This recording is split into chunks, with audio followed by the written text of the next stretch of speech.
সাল্লাল্লাহু আলাইহি ওয়াসাল্লাম সিদরাতুল মুনতাহা থেকে ৭০,০০০ নূরের পর্দাকে অতিক্রম করে লা মাকাম লা জামান লা মাকামকে পাড়ি দিয়ে আল্লাহ রাব্বুল আলামিনের দিদার লাভ করেছেন। বলুন সুবহানাল্লাহ। আল্লাহ রাব্বুল আলামিনের সাথে একান্তে আলোচনা করলেন। আল্লাহ রাব্বুল আলামিন একেবারে কাছাকাছি তার হাবিব নবী মুহাম্মদুর রাসূলুল্লাহ সাল্লাল্লাহু আলাইহি সাল্লামকে কাছে তুলে নিলেন। রাসূলুল্লাহ সাল্লাল্লাহু আলাইহি সাল্লামকে পাশে বসিয়ে সামনে বসিয়ে আল্লাহ পাক দুজনেই তাদের আন্তরিকতার সাথে তাদের কথাগুলো বললেন। তাদের আন্তরিকতার সাথে যত চাওয়া পাওয়া আছে সবগুলো দুজনে একেবারে একান্তভাবে আল্লাহ রাব্বুল আলামিনের সাথে কথা বললেন।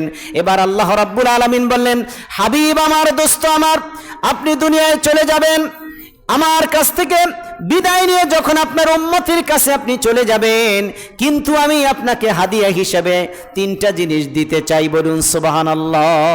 কয়টা জিনিস? সবাই বলেন কয়টা? 3টা জিনিস আমি হাদিয়া দিতে চাই। আল্লাহ রাব্বুল আলামিন তার হাবিব মুহাম্মদুর রাসূলুল্লাহ সাল্লাল্লাহু আলাইহি ওয়াসাল্লামকে 3টা জিনিস হাদিয়া দিলেন।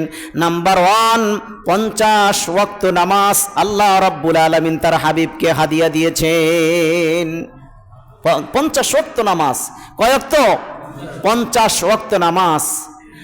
2 নম্বরে আল্লাহর নবী রাহমাতাল লিল আলামিন বলেন, আমাকে 2য় নাম্বার পুরস্কার যেটা দেওয়া হয়েছে সেটা হলো সূরাতুল বাকারার শেষ 3টি আয়াত আমাকে হাদিয়া দেওয়া হয়েছে। সুবহানাল্লাহ।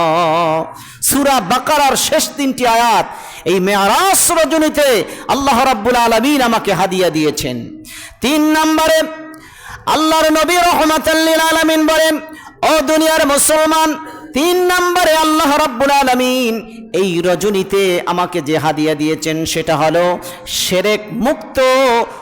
শিরক মুক্ত হয়ে যারা ঈমান নিয়ে দুনিয়া থেকে বিদায় নিয়ে চলে যাবে ওই ব্যক্তিদেরকে আল্লাহ রাব্বুল আলামিন ক্ষমার ঘোষণা দিয়ে আল্লাহ রাব্বুল আলামিন ক্ষমার ঘোষণা দিয়েছেন যে তাদের জীবনের সব গুনাহ মাফ করে দিব, শুধু যদি তারা শিরক না করে। সুবহানাল্লাহ। এই 3টা জিনিস আল্লাহ রাব্বুল আলামিন তার হাবিবকে লাইলাতুল মিরাজ রজনীতে দান করেছেন। বলুন সুবহানাল্লাহ। 50 ওয়াক্ত নামাজ যখন আল্লাহ রাব্বুল আলামিন দান করলেন, এগুলো নিয়ে যখন তিনি রওনা দিলেন দুনিয়ায় আসার জন্যে, রাসূলুল্লাহর সাথে দেখা হয়ে গেল হযরতে মূসা আলাইহিস সালাতু ওয়াস সালাম। লম্বা বুখারীর হাদিস, আমি সংক্ষিপ্তভাবে বলছি। যখন মূসা আলাইহিস সালাতু ওয়াস সালামের সাথে দেখা হয়ে গেল, ইয়া রাসূলুল্লাহ, ইয়া হাবিবাল্লাহ, হে আখির নবী মুহাম্মদুর রাসূলুল্লাহ সাল্লাল্লাহু আলাইহি ওয়াসাল্লাম, আল্লাহ রাব্বুল আলামিন আপনাকে কি হাদিয়া দিয়েছেন? আল্লাহর হাবিব বললেন, আমাকে 5 ওয়াক্ত নামাজ হাদিয়া দাও, 50 ওয়াক্ত নামাজ হাদিয়া দেওয়া হয়েছে।